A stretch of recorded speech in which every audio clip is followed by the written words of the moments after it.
ఉచిత బస్సు పథకం గురించి వైసీపీ నాయకులు ఎంత తక్కువ మాట్లాడితే అంత మంచిదండి. మనం గతంలో కూడా మాట్లాడుకున్నాం.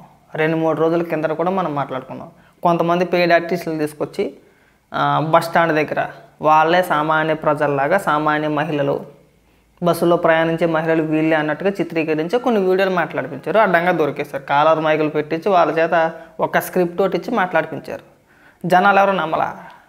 స్క్రిప్టెడ్ అని చెప్పేసి క్లియర్గా అర్థమైపోతుంది. ఎందుకంటే ఆ బస్సుల్లో ఎప్పుడైతే పథకం ప్రారంభించారో రాష్ట్రంలో ఉన్న మహిళలందరూ కూడా బస్సులు ఎక్కి వాళ్ళే మాట్లాడుతున్నారు డైరెక్ట్గా. ఇది మాకు బాగా ఉపయోగపడేది. ఇంతకుముందు ఛార్జీలకి 100-200 ఖర్చు అయ్యేది. మేము ఉదయం వెళ్ళి లేదంటే సాయంత్రం తిరిగి వచ్చేటప్పటికి. ఇప్పుడు మాకు ఆ బాధ తగ్గింది. సో ఎంతో కొంత మాకు మిగిలిందని చెప్పేసి వాళ్ళే మాట్లాడుతున్నారు. ఇప్పుడు డైరెక్ట్గా బెట్టింగ్ రాణిని దింపేశారు. బెట్టింగ్ రాణి అంటే ఎవరో కాదంటే శ్యామరాని దింపేశారు. ఇప్పుడు శ్యామల వచ్చింది. ఏం ఉండదు, సబ్జెక్ట్ నీళ్ళు ఊరికే 4 డైలాగులు తప్పితే అక్కడ ఏం ఉండదు. అక్కడ ఉచిత బస్సు పథకం గురించి మాట్లాడుతూ ఎవరు సంతోషంగా లేరంట. రాష్ట్రంలో మహిళలు ఎవరో కూడా సంతోషంగా లేరంట. వీళ్ళ దృష్టిలో మహిళలు అంటే ఎవరో కాదండి, వైసీపీ మహిళా నాయకురాలే. పెయిడ్ ఆర్టిస్టులు ఎవరైతే ఉన్నారో వాళ్ళే మహిళలు, ఇంకెవరు మహిళలు కాదు. ఒకసారి ఏమని మాట్లాడుతుందో వినిపిస్తా చూడండి. రాష్ట్రంలోని ఏ పనులు చేసుకునే వాళ్ళు కూడా సంతృప్తిగా లేరు ఈ కూటమి ప్రభుత్వంతో. అది రైతుల దగ్గర నుంచి, చదువుకునే పిల్లల దగ్గర నుంచి, ఉద్యోగాలు చేసుకునే మహిళలు కావచ్చు, ఉద్యోగులు కావచ్చు, ప్రభుత్వ ఉద్యోగులు కావచ్చు, ఎవ్వరు సంతోషంగా లేరు. ముఖ్యంగా మహిళలైతే నిన్నటికి నిన్న మీరు అమలుపరిచిన బస్సు పథకం కూడా చూసాం కదా, ఫ్రీ అన్నారు. డబ్బులు తెచ్చుకోకుండా టికెట్ కొనుక్కోవడానికి వస్తే అయ్యో ఇది ఫ్రీ కాదమ్మా అంటారు. అక్కడ హైదరాబాద్ లో తిరగకూడదు, ఇక్కడ తిరగాల. నువ్వు వెళ్ళావా? నువ్వు బస్సు ఎక్కవా? నువ్వు బస్సు ఎక్కవా? రోజే బస్సు ఎక్కదు. మీ మహిళా నాయకురాలు ఎవరో కూడా బస్సు ఎక్కి ఇదిగో మా దగ్గర డబ్బులు తీసుకున్నారని చూపించొచ్చుగా. అది స్క్రిప్టే. ఆ మాట్లాడించింది కూడా పెయిడ్ ఆర్టిస్టుల చేత మాట్లాడిపించారు. మమ్మల్ని డబ్బులు తెమ్మన్నారని చెప్పేసి. నేను లగ్జరీ బస్సు ఎక్కేస్తానంటే కాదు. మనకి ఏవైతే బస్సుల పేర్లు చెప్పారో, పల్లెవేలు కానీ ultra Pallevelugu, non stop, express ఏవైతే చెప్పుకొచ్చారో వాటిలో ఆ పథకం అమలు అవుతుంది. నువ్వు బ్రహ్మాండంగా ఎక్కి ప్రయాణించవచ్చు ఎక్కడి నుంచి ఎక్కడి వరకైనా సరే. దానికి ఏం 10 కిలోమీటర్లు 20 కిలోమీటర్ల పరిధి ఏం లేదండి. పల్లెవేలుకు బస్సుకైనా అల్ట్రా పల్లెవేలుకైనా 10-20 కిలోమీటర్ల పరిధి ఏం లేదండి. బ్రహ్మాండంగా వెళ్తాయి కదా. నువ్వు ఎక్కడి నుంచి ఎక్కడికైనా తిరగవచ్చు. వీళ్ళు ఎక్కరో, వీళ్ళు బస్ స్టాండ్ దగ్గరికి వెళ్ళరు, వీళ్ళు బస్సులు ఎక్కరో, బస్సులో కూర్చొని మాట్లాడరు. బస్సులో కూర్చొని మాట్లాడు ఒకసారి. ఇదే మాట నువ్వు వెళ్ళు. పల్లెవేలుగు ఎక్కుతావా, అల్ట్రా పల్లెవేలు ఎక్కుతావా, ఏదైతే ప్రభుత్వం చెప్పిందో ఇగో ఈ బస్సులు ఈ సర్వీసుల్లో ఇక్కడ ఈ పథకం వర్తించుద్ది అని ఏదైతే ప్రభుత్వం చెప్పిందో ఆ బస్సులు ఎక్కి కూర్చొని చుట్టూ మహిళలు ఉంటారుగా వాళ్ళతో పాటు చెప్పించు. నువ్వు చెప్పి వాళ్ళతో పాటు చెప్పించు. అక్కడే చెప్పించు కొడతాను. నిన్న నా దగ్గర ఏం డబ్బులు తీసుకోలేదు, నువ్వు ఎక్స్ట్రా షో చేయి మాకు ఎక్కడని చెప్పేసాను. డబ్బులు తెచ్చుకుని టికెట్లు కొనుక్కోవాల్సిన పరిస్థితి. బస్సుల ముందు ఇది స్త్రీ శక్తి సంబంధించింది కాదు, ఇక్కడ వర్తించదు ఆ పథకం అని చెప్పి బోర్డులు పెట్టుకుని తిరుగుతున్నారు. ఆడ మనిషిని చెట్టు కట్టి. ఇప్పుడు అట్ట కాదండి, నిన్న మొన్న అనుకుంటా కొన్ని సర్వీసులకే పెట్టారు కదా, కొన్ని బస్సులకే పెట్టారు కదా, మరి ఎలా తెలుసుద్ది అన్నారు వీళ్ళే. అందుకు ప్రభుత్వం ఏం చేసిందంటే ఏ బస్సులకి ఆ పథకం వర్తిస్తుంది, ఏ బస్సులకు వర్తించదు క్లియర్గా స్టిక్కర్లు అంటేస్తున్నారు. ఇక ఈ బస్సుకి ఈ పథకం వర్తించదు, ఈ బస్సులో మీరు ప్రయాణం చేయొచ్చు అని బోర్డులు పెడుతున్నారు. తప్పే ఉంది అందులో? తప్పే ఉందండి, తప్పేం కాదుగా. అలా పెట్టకూడదంట. వేసేయమంటారు డైరెక్ట్గా అమెరికా వరకు బస్సు వేసేయమని వెళ్ళిపోతావా? వెళ్ళిపోతుంది. నీకంటే డాలర్లు వస్తాయి. ఏదైనా ఒక చిన్న ఈవెంట్ చేస్తే డాలర్లు వస్తాయి. ఇక్కడ అందరికీ అలా రావు కదండి. ఇప్పుడు మిమ్మల్ని సంతృప్తి పరచాలంటే పరచలేరు. మీదంతా డాలర్లో వ్యాపారం. బెట్టింగ్ యాప్లు ప్రమోట్ చేసినా లక్షల్లోనే వస్తాయి మనకి. ఎక్కడికైనా వెళ్ళి ఈవెంట్లు చేసినా సరే వేలల్లోనే లక్షల్లోనే వస్తాయి. మీకు అందుకని చెప్పేసి అని ఈ 100 రూపాయలు 200 రూపాయలు రోజుకి ఎంతో కొంత మిగులుతున్నాయి కదా అంటే అవి పెద్దగా కనబడవు మనకి. 100-200 ఎంత మనకి నిమిషాల్లో సంపాదిస్తాం. మన స్థాయి అది. అందరికీ మీలాగా ఈవెంట్లు చేస్తే డాలర్లు ఎవడెత్తాడో ఎవడెవడగా. పోనీ ఏమైనా వాళ్ళు ఏమైనా సెలబ్రిటీసా కాదు, పోనీ ఏ బెట్టింగ్ యాప్లో నీలాగా ప్రమోట్ అయినా చేసుకోవడానికి. మనకి ఇది కాకపోతే ఇంకా బోలు వ్యాపారాలు ఉన్నాయి. అధికార ప్రతినిధి అని చెప్పేసి అంటాం, పేమెంట్ పెడితే మీడియా ముందుకు వస్తాం, లేకపోతే లేదు. ఇది కాకపోతే బెట్టింగ్ యాప్లోనే మనకి ప్రమోట్ చేసుకోవచ్చు చక్కగా. అది లేకపోతే ఎక్కడన్నా దేశం వెళ్ళి శుభ్రంగా ఈవెంట్లు చేసుకోవచ్చు, యాంకరింగ్లు చేయొచ్చు. మనకి ఇన్నోనే అందరికీ అలా ఉండవుగా.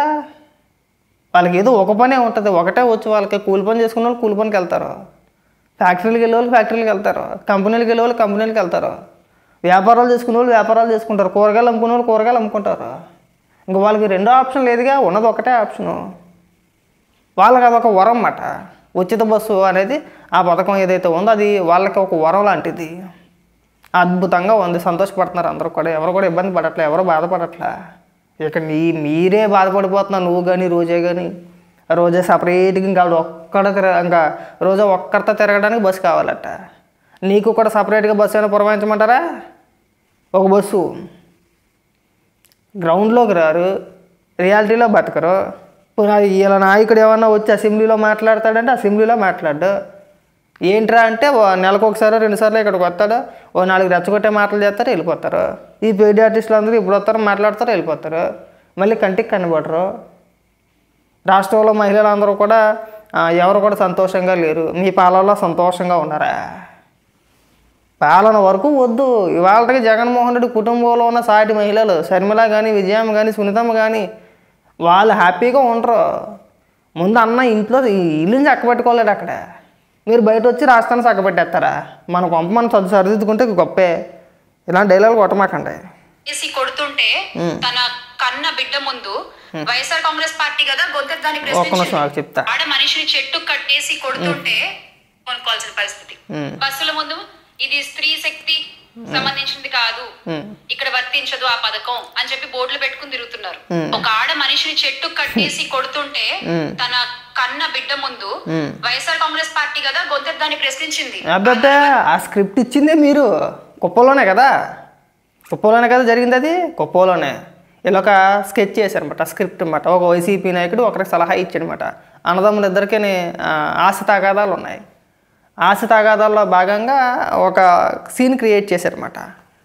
ఇలాగ మీ అమ్మగారిని చెట్టుకి కట్టేసినట్టు లేదంటే స్తంభానికి కట్టేసినట్టు డ్రామా చెయ్యి, నేను ప్రభుత్వమే తోసేస్తాను, నీకు ఇమ్మీడియట్గా పరిష్కారం అయిపోద్ది అని చెప్పేసి ఒక సలహా ఇచ్చాడు. ఆ సలహా అయితే వీళ్ళందరూ పొరంగొట్టుకెళ్ళి కట్టలేదు, చుట్టారు అక్కడ స్తంభానికి. వెనకాతల వాళ్ళ కోడల్లో గట్రా శుభ్రంగా హ్యాపీగా పని చేసుకుంటున్నారో ఒక వీడియో రికార్డ్ చేసి బయటకు వదిలేస్తారు. అదేనా నువ్వు చెప్పేది? అదే అయితే ఇప్పుడు ఎవడైతే ఆ మాటలు విని వాళ్ళ అమ్మగారిని చిట్టికి కట్టేసాడో లోపల ఉన్నాడు అనుకుంటా. మరి బెయిల్ మీద బయటకు వచ్చేది తెలియదు కానీ కేసులు నమోదేని కేసు పెట్టారు. కేసు పెట్టి తేల్చింది ఏంటంటే దీని వెనకాతల వైసీపీ నాయకుడే ఉన్నాడో వాడు చెప్పాడు, వాడు పేరు ఎదుగుని చెప్పుకొచ్చారు. ఆ నాయకుడు చెప్పిన సలహాల మేరకు ఇలా చేసుకొచ్చాడని చెప్పేసి అని ప్రెస్ మీట్ పెట్టి మరీ చెప్పారు పోలీసు అధికారులు. ఇగో ఇలా జరిగిందని చెప్పేసి అని. మనం ఏం చూస్తామా? అబ్బే ఎక్కడ చూస్తాం మనం? ఆమెకు న్యాయం జరిగింది. ఆయన సొంత నియోజకవర్గంలో జరిగితే మాట్లాడరు. ఆయన పక్కన కాకినాడ జిల్లాలో మొన్న డాక్టర్ పైన నర్సింగ్ కోర్స్ చదివేటువంటి వాళ్ళ మీద గవర్నమెంట్ హాస్పిటల్లో అంత ఇష్యూ జరిగితే అప్పుడు కూడా ఆయన వచ్చి మాట్లాడలేదు. ఒక్క విషయంలో ఆయన స్పందించరు. ఆయన ఏం చేస్తున్నట్టు? సార్ ఉప ముఖ్యమంత్రి పవన్ కళ్యాణ్ గారు జగన్మోహన్ రెడ్డి ఎక్కడున్నాడు? జగన్ ఎక్కడ ఉన్నాడు అని అడుగుతున్నా. ఏ రోజైనా సరే ఇప్పటి వరకు కూటమి ప్రభుత్వం ఏర్పడిన తర్వాత, పోనీ మీరు ఓడిపోయిన తర్వాత ఎప్పుడైనా అసెంబ్లీకి వెళ్ళి ప్రజల తరపున, రాష్ట్రం తరపున ఇగో అసెంబ్లీలో రాష్ట్ర ప్రజలు ఇగో ఈ ఇబ్బందులు ఎదుర్కొంటారో, ఈ సమస్యలు ఉన్నాయి రాష్ట్రంలోని, దీని గురించి మేము మాట్లాడతాం, దీనిపైన చర్చ పెట్టండి, దీని గురించి మనం మాట్లాడతాం, మా హయాంలో మేము ఇలా చేసాం, మీ హయాంలో మీరు చేయట్లేదు, అది ఉపాధి కల్పన, ఉద్యోగ కల్పన, పరిశ్రమల విషయంలోన, లేదంటే ఇంకొకట అని చెప్పేసి ఎప్పుడైనా అసెంబ్లీకి వెళ్ళి మై కట్టుకొని 1-2 నిమిషాలు మాట్లాడాడు. ప్రమాణ స్వీకారం చేసినప్పుడు 1 నిమిషం ఎంతో మాట్లాడినట్టున్నాడు. అది అన్నబెట్టి చెమట వెళ్ళిపోయాడు, అంతేనా? ఆ తర్వాత ఇప్పుడు అసెంబ్లీకి అసెంబ్లీలో మేము చూడాల. మీరు అసెంబ్లీకి వెళ్ళరు. మీరు గెలిచిన 11 మంది, జగన్మోహన్ రెడ్డి పక్కన పెట్టయితే 10 మంది, మీలో ఏ ఒక్కడో అసెంబ్లీకి వెళ్ళరు, అసెంబ్లీలో మాట్లాడలేరు. ఇక్కడికి వచ్చి నీలాంటి ఆర్టిస్టుల చేత మాట్లాడిపిస్తారు. ముందు జగన్మోహన్ రెడ్డిని అసెంబ్లీకి వెళ్ళమనండి, అసెంబ్లీలో కూర్చోమనండి, మాట్లాడమనండి. మీరు ఇక్కడ చెప్పే సొలు డైలాగులన్నీ అసెంబ్లీలో చెప్పమనండి, ఆధారాలతో సహా చెప్తారు. ప్రతి పకోడీ గడి వచ్చి ప్రెస్ మీట్లు పెట్టేసి మీరు ఎందుకు చెప్పరు, మీరు ఎందుకు చెప్పారంటే చెప్పరు. తెలుగుదేశం పార్టీ నాయకులు వెళ్ళారుగా. ఆ తర్వాత మీరు చంద్రబాబు నాయుడు గారిని, ఆయన కుటుంబ సభ్యుల్ని దూషించినప్పుడు చంద్రబాబు నాయుడు గారు బయటకు వచ్చేసారు ఒక శపథం చేసి. తర్వాత చంద్రబాబు నాయుడు గారు అసెంబ్లీకి వెళ్ళలేదు, కానీ తెలుగుదేశం ఎమ్మెల్యేలు వెళ్ళారా లేదా? వెళ్ళారుగా. మీరు ఇప్పుడు అలానే వెళ్ళొచ్చుగా. ఇప్పుడు జగన్మోహన్ రెడ్డికి వెళ్ళడానికి నామోసి, సిగ్గు, అదొక రకమైన ఇది అనుకోపోని మోకం చెల్లట్లేదు అనుకోం. ఎందుకంటే గతంలో అదే అసెంబ్లీలో చంద్రబాబు నాయుడు గారిని, పవన్ కళ్యాణ్ గారిని, లోకేష్ గారిని అమ్మనాబూతులు తిట్టించాడు. ఆ సిగ్గుపడతాడు, తలెత్తుకోలేడు అక్కడికి వెళ్ళి. ఇప్పుడు నా మొహమాట ఉందనుగా అనుకుందాం, మిగిలిన వాళ్ళని కానీ పంపించవచ్చు కదండి.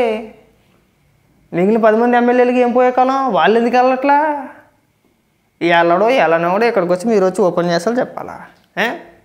ఇంకెప్పుడు కూడా ఇలాంటి డచ్చగోరులు చెప్పమాకండి.